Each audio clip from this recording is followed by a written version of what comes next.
अस्सलाम वालेकुम जी। आप देख रहे हैं मुदस्सर इकबाल को यूट्यूब चैनल पर। बहुत सारी बातें हैं, आज हमने प्रोग्राम में भी बात की थी, लेकिन बहुत सारी ऐसी बातें हैं जो शायद रह गई हैं। आज हम जो बात कर रहे हैं वो मेडिकल के स्टूडेंट्स के दाखिलों के हवाले से है।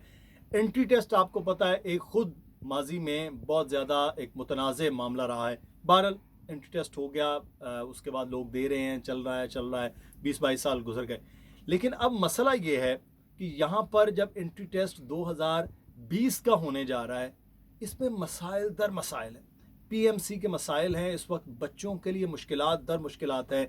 ना बच्चों की कोई सुनवाई हो रही है, ना पीएमसी इसको देख रहा है, ना यूनिवर्सिटी हेल्थ साइंसेज इसको देख रही हैं, ना ही फिर वजीर आजम जो यूथ की बात करते हैं, नौजवानों की बात करते हैं, ना वो देख रहे हैं, ना ही एनसीओसी के जो लोग हैं वो इस सारी सूरत हाल में इन चीज़ों को देख रहे हैं। अगर कोई पुरसान हाल हुआ तो वो सिंध हाई कोर्ट थी जिसने कोर्सेज के हवाले से डिले के मामला को देखा। अच्छा, अब मैं दो तीन चीज़ें यहाँ पर आपको बताता हूँ कि असल में मसला क्या चल रहा है और होना क्या चाहिए। आज आपको ये मालूम है कि 1.5 लाख के करीब तलबा हैं जिनका इम्तहान है। 1.5 लाख छोटी तादाद नहीं होती है।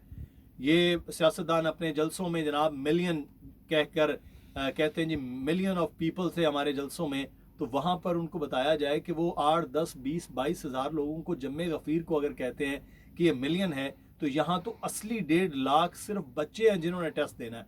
मुख्तलिफ इम्तहानी मराकज़ में वो बैठेंगे, मुख्तलिफ जगहों पर वो बैठेंगे। क्या वो तमाम की तमाम डिसइंफेक्ट होंगी? क्या इस बात को किसी ने इंश्योर किया है? वही स्कूल, वही कॉलेजेस हैं जिनको बंद किया गया है, और उसी स्कूल कॉलेजेस में अब वहाँ इम्तहानात होंगे, और वही बच्चे जो कॉलेजेस और अपनी कोचिंग सेंटर अकेडमीज में तैयारी कर रहे थे वो बंद कर दी गई हैं, और अब उन बच्चों को इधर लाया जाएगा। पहला हम कोरोना के हवाले से बात कर रहे हैं। अब यहाँ पर जब लोग वहाँ पर इकट्ठे होंगे, 1.5 लाख बच्चा मुख्तलिफ सेंटर्स में, हर सेंटर में कम अज़ कम 1000 से 1500 बच्चा तो आएगा। उसके बाद इन्विजिलेटर्स होंगे, उनके हेल्पर्स होंगे वहाँ पर, फिर वालिदैन पहुँचेंगे उनके साथ, उनके पेरेंट्स, उनके बाकी लोग हैं, गाड़ियों का एक जम्मे गफ़ीर है। कहाँ गया एसओपीज़? अब ये एक बड़ा अहम सवाल है कि आप इम्तहानी सेंटर में मेरे और मेरे कैमरे के दरमियान अगर 1-1.5 मीटर का फासला है तो यहाँ पर तो हम बैठ जाएंगे, लेकिन उसके बाद क्या करेंगे? ये बड़ा एक अहम सवाल है। फिर दूसरा सवाल यहाँ पर यह है कि अब चंद दिन पहले ये बंद हुआ है जितना भी यूनिवर्सिटीज़ कॉलेजेस का मामला है। अब 29 को पेपर लेने जा रहे हैं। रिसर्च ये बता रही है, और आपकी अपनी रिसर्च और आपके अपना डाटा इकट्ठा करने वाले जो लोग हैं गवर्नमेंट के, कि अब स्कूल अगर ये बंद हुए हैं तो इन स्कूल के बंद होने के, कॉलेजेस बंद होने के जो रिजल्ट्स हैं वो आफ्टर 14, 15 और 20 डेज के बाद नजर आएंगे। अब 29 को आप पेपर ले रहे हैं। अब सवाल ये है कि 29 को जो आप पेपर लेंगे, उस पेपर में बैठे हुए बच्चे बज़ाहिर एसिम्प्टोमेटिक हों या किसी को हल्की नज़ला जुकाम भी हो, तो आप क्या करेंगे? कुछ नहीं कर सकते। वहां पर बच्चे आए हुए, फिर वही स्प्रेड होगा, वही फैलेगा। तो 1.5 लाख बच्चों में से सिर्फ 5000 बच्चों को खुदा ना खास्ता वो मरज हुआ, तो वो फिर 5000 अगले 50,000 को कन्वर्ट करके दे जाएंगे। फिर आप क्या कर लेंगे? कुछ नहीं कर सकते हैं। नंबर 1 तो कोरोना का मामला है जिसके ऊपर इस वक्त सूरत हाल है। दूसरा मामला इस वक्त जो है वो दरपेश है 2 टेस्ट का। ये पाकिस्तान की तारीख में पहला मौका होगा जब ये टेस्ट जो है वो 2 होने जा रहे हैं। जनाब, मैंने आज टेस्ट दे दिया 29 को। मेरे कैमरामैन जो सामने बैठे हैं हमारे दोस्त, उन्होंने टेस्ट देना है क्योंकि वो करंटीना में है, तो वो टेस्ट देंगे 14 दिन के बाद।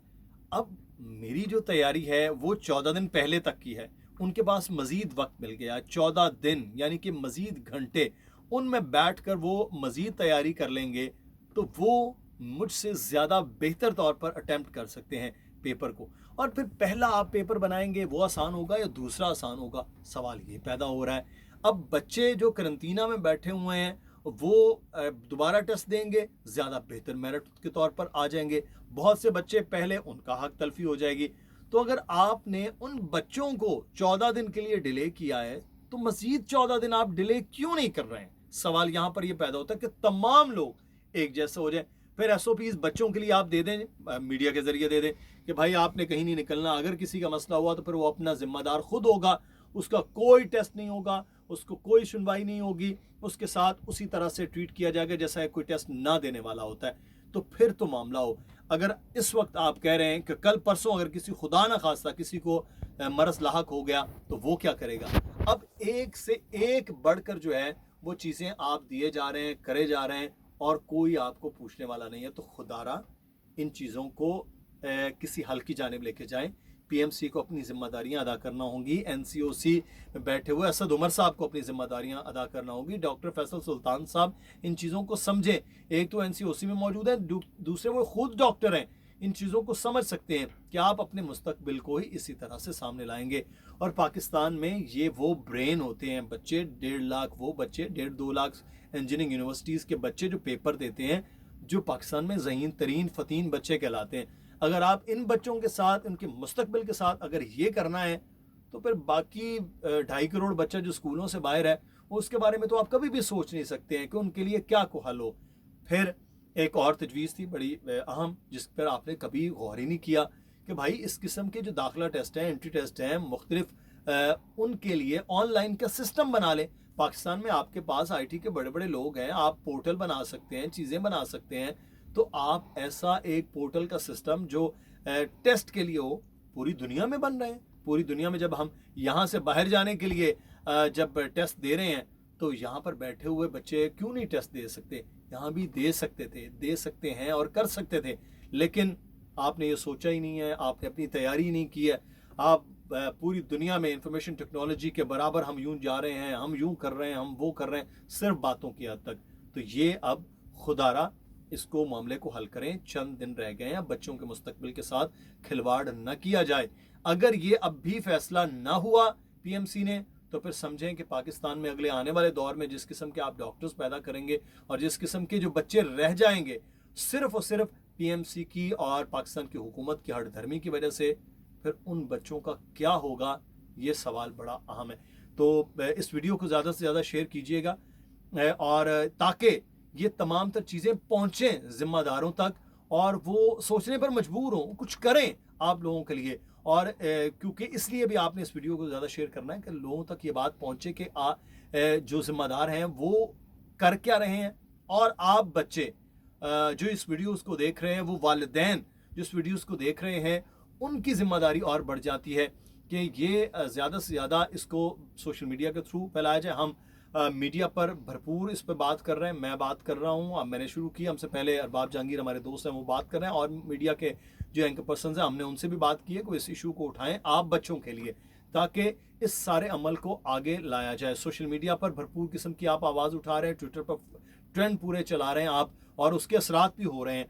तो जहाँ पर ये चीज़ें हैं वहाँ पर इन चीज़ों को हल भी होना चाहिए। दूसरा, हम अगली वीडियो में आपको बताएंगे कि इस वक्त सिलेबस के हवाले से जो सिंध हाई कोर्ट में मामला चल रहा है, अगले आने वाले दिन में उसके हवाले से भी बड़ी एक अहम पेशरफ्त और बड़ी खबर है उससे मुतालिक, वो भी आपको वो बताते हैं। लेकिन इस वीडियो को आप शेयर कीजिए, आप अपने लिए और उन तमाम बच्चों के लिए जो इस वक्त इस मुसीबत में, मुश्किल में फंसे हुए हैं, और अपनी राय का ज़रूर इजहार कीजिएगा और कमेंट में अपने सवाल ज़रूर देना है कि अब हम प्रोग्राम में अपनी वीडियोस में किन बातों पर ज़्यादा बात करें ताकि वो अरबाब इख्तियार तक पहुँचे बात। तो अपना ख्याल रखिएगा, और हम बार बार पीएमसी से रिक्वेस्ट कर रहे हैं, पाकिस्तान की हुकूमत से, ज़िम्मेदारों से रिक्वेस्ट कर रहे हैं कि खुदारा इस मामले को हल करें। अल्लाह हाफ़िज़।